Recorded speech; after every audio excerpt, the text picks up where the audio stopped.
Welcome to a new video, friends. Sepp Media here. Today I'm going to take you through my complete iPhone car photography process, where I show how I take my photos, how I edit them, and the tools I use to produce photos like this. Before we get into it though, there are a few recommendations that will help us with our iPhone car photography. The first one being, it would be best if you had an iPhone 12 Pro and up. So these newer iPhones allow us to shoot in this Pro RAW format. And every time you take a photo using Pro RAW, your camera sensor actually gathers more data, which gives us more dynamic range when we're editing in terms of exposure, white balance, and color. Secondly, I'll be editing all the photos using Adobe Lightroom Mobile. If you want to take your photos to the next level, I highly recommend getting this. My final recommendation is to get a circular polarizing filter. This filter removes unwanted reflections off your photo. And for car photography, I think this is an absolute must. The one I'm using is a Sandmark CPL filter. It is on the pricier side, but the results are amazing, so it's well worth it in my opinion. Now let's get out there and take some photos. Alright, so now here we are outside taking photos of my friend's car. I have the GoPro on, and I did have GoPro audio, but it sounded horrible because of the wind, so I'm just going to voice it over. The first thing that you're going to notice is that I'm shooting close to sunset. This gives us perfect lighting for the car. It shows off all the body lines. So either shoot close to sunset or early in the morning. You do not want to be shooting midday where the sun is at its highest. I'd consider that a harsh lighting environment. Second thing I want to talk about is the location. The EVO, naturally being a rally car, I put it in this gravel back road where it's kind of in its own element. So keep that in mind when you want to plan your shoots, that you want to put the car in a good place where it would fit in perfectly. Now here I am showing you the effects of a circular polarizing filter. So I have it clipped onto my phone now. So as I adjust the filter, you can see the reflections of the car changing. So right now that's with the reflections as is. But as I adjust the filter even more, the reflections get significantly reduced. You can see that through the hood, where the hood vents jump out at you more, and also on the windscreen, where there's no longer that reflection just jarring your eyes. The next thing to make sure of, if you have it, is to turn Pro RAW on. It might be hard to see here, but in the top right corner of my phone, there's that RAW symbol enabled. That means all my photos will be shooting in that RAW format, which will help us when we start editing photos. Now, the thing I want to go over is how to frame your photo. And the way that I do that is I use the rule of thirds. Start by imagining a 3x3 grid, or you can use the one that's built into your camera if you have it, and you can place the car along the lines or at the intersection points. And this is typically what I do for car photography. You can do it for any type of photography as well, but this is just a quick and easy way to compose your shot with a really good outcome.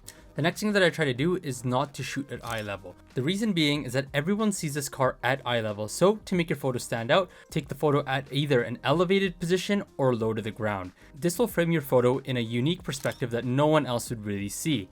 To sum it up, I schedule all my shoots at a really good lighting hour. So in the afternoon or early in the morning. I then use Pro RAW and a CPL filter to get the effect that I want out of the camera. Next, I use a rule of thirds to frame my shot, and I never take my photos eye level, either elevated or low to the ground. Lastly, take a lot of photos. More photos the better, as you'll be able to cycle through and pick the best ones. Also, just a heads up, all the photos that I throw up on the screen are edited, so that's not how they come out directly from the camera. But I will now show you how I edit them using Adobe Lightroom. Alright friends, so we are back in the studio, also known as myself in my room just playing around with Lightroom Mobile. So the first thing we're going to do is import all the photos into Lightroom Mobile, and it's very easy, just click and import it directly from your camera roll.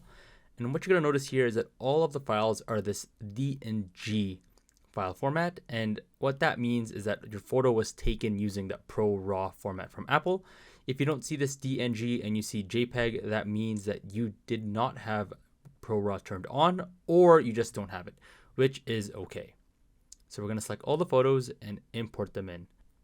Now, what I'm going to do is just edit one photo and go through the whole process from start to finish. And I will be using that same process for all the other photos. Just for time's sake, it makes it simpler, and you can follow along if you would like. All right, so let's go with this photo. I like this front 3/4 shot angle. We're kind of looking down at the car as well, so that adds a little bit of depth. So the first thing we're going to do is crop the photo for two reasons. One is because you might not get your car perfectly framed right. So if you didn't do the perfect rule of thirds, you can do some tweaking so you edit that in. And also Instagram defaults all your vertical photo sizes to 3x4. So you want to make sure that your photo is cropped to that size. Luckily, in Lightroom, it does it automatically for you, but that's something to double check before you post anything, just so your photo doesn't get cropped to the point where it's not usable for Instagram.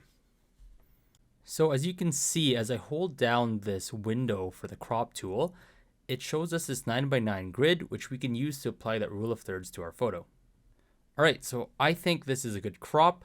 Now let's go through each and every single tab of Lightroom Mobile. The first one being this preset default editing thing. I just will pass over it.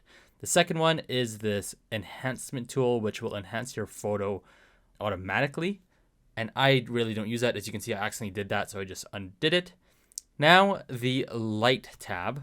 So this is where you can manipulate your exposure, contrast, highlights, shadows, whites, and blacks in the photo. And the first thing that I personally like to do is play with the tone curve, which you can find in the top right corner there.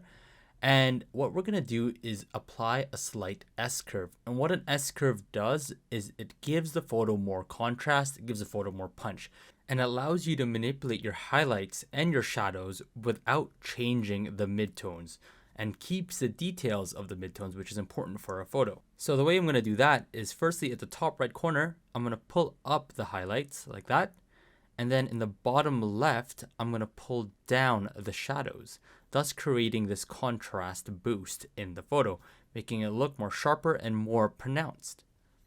So now we can play around with the sliders in the light menu. And a quick disclaimer, this isn't a set in stone process that you can use. Take it more of a quick start guide, and you can take and leave whatever you like out of this tutorial. It's fairly subjective, and this is more just so you can understand what Lightroom does and the different features that allow you to make your car photography pop. So the first slider is actually exposure, which for some reason I can't see here. And out of the camera right now, I think the exposure is in a good spot, so I'll leave that alone. Moving on to contrast, with the photo as is, I think it could use a little more contrast to bring out the body lines and also add more depth to the photo. So honestly, the best way to learn how to use Lightroom in general is just play around with the sliders and see how the photo behaves when you manipulate the sliders, either to the left and right extremes. So as I play around with it, I'm trying to dial in and see where the body lines look the way I want it to. And right here, I think is the sweet spot. All right, so moving on to the highlights. So if I pull the highlights all the way to the right, you can see the background is super bright. But if I pull it back all the way to the left, the sunset / blue sky comes out. And I really like that look, so I'll keep it as is. All right, so moving on to the shadows. If we bring the shadows all the way to the right, the photo gets overexposed. And if we bring it all the way to the left, it's too underexposed, way too dark, you can't see anything. So I'll bring up the shadows just a little bit so I can see all the fine details of the car without making it too overexposed. So tweaking it just a little bit more, I think that's a good spot. Now moving on to the whites, as you can see if I slide it all the way up and down, it under or overexposes. So I just want to increase it just a tiny bit so I see the details of the car without making it too overexposed again. The next slider to manipulate is the blacks. So I'm going to find a good spot where the body lines are still visible and pronounced without making it too underexposed. So as I play around, you can see how the photo changes, and I think right here is a good spot to end our modifications to the light tab. So the next tab is called the color tab, and this is where you change all the colors. But personally for me, I call it the mood tab because you could change the total mood of the photo depending on what colors you modify. So in this case, I like this sunset golden hour vibe. I don't want to change it too much, but the only thing that I'm really going to do is go through all the sliders so you can see how the temp and tint change, and probably add a little vibrance and a little saturation. So what I'm changing here is the temp slider, and it determines how warm or cool the colors appear in your photo.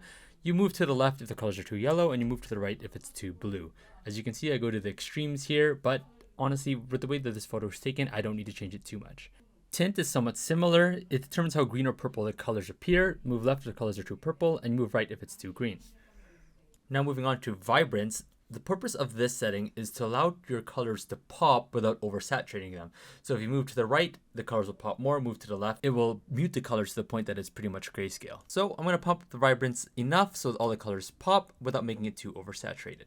The next thing to modify is the saturation. And what this does, it allows you to equally modify the colors to either boost them if you push them to the right, or desat them to the point they're grayscale to the left. Very similar to vibrance, but this is where you could actually oversaturate your photo completely. So you want to be careful, and I think right around here is a good spot where all the colors are brought up, where the orange and blue tinge meeting each other, where the heaven meets the earth type of thing.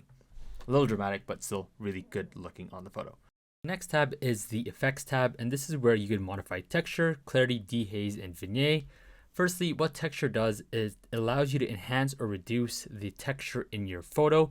So I find this a good way to increase your body lines, the details of the car itself as a whole, but you do have to be careful because it will modify the things around your car as well. So the grass and the gravel will be brought up in fine detail, as you can see here. So I tend to like to just put a little bit of texture, but not too much to the point that it almost looks too animated.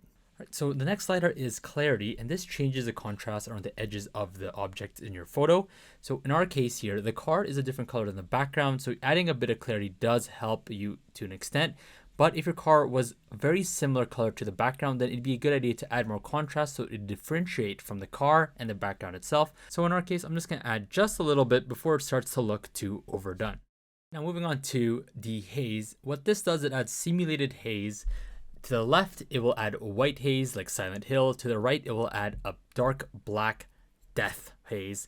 Personally, for me, I only use dehaze to the right. And what this does is it brings some drama and some contrast to the background. And here you can see pumping it up causes the blues and the oranges to pop even more in the photo. And this is what I use pretty much religiously on any sunset type of photo to bring out the blues and oranges like that. All right, the next tab here is the vignette tab, and this makes the outer border of the photo lighter or darker. So it can make your photo look like a Looney Tunes outro or a Mother Mary vigil, depending on how extreme you want to make it. Personally, for me, I add a little bit of the Looney Tunes effect just so it kind of tunnels and guides our vision toward the car. You don't really need to add much to achieve this effect, just a little bit like this, and I think that is plenty. The remaining things that you can manipulate under the effects tab is the roundness, feather, midpoint, highlights, grain. I don't ever use these to get the effect that I want for car photography. You can definitely look into them and see what they do, but for this tutorial, I will skip over them. All right, so the next tab here is the details tab and allows you to change a few things.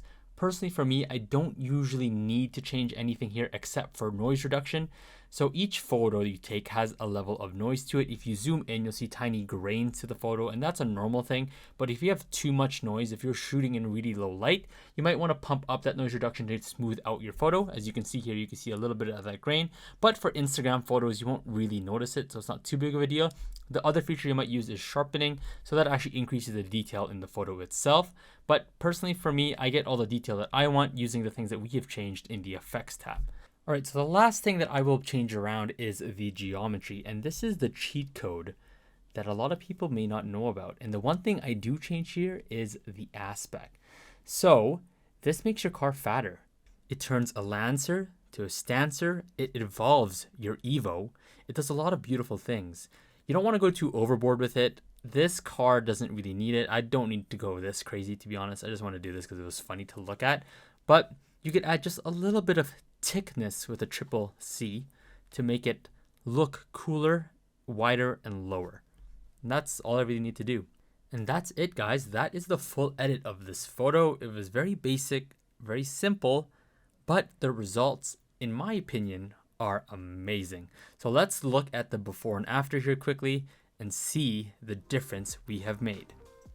So this is the before. It looks like a bowl of cold porridge.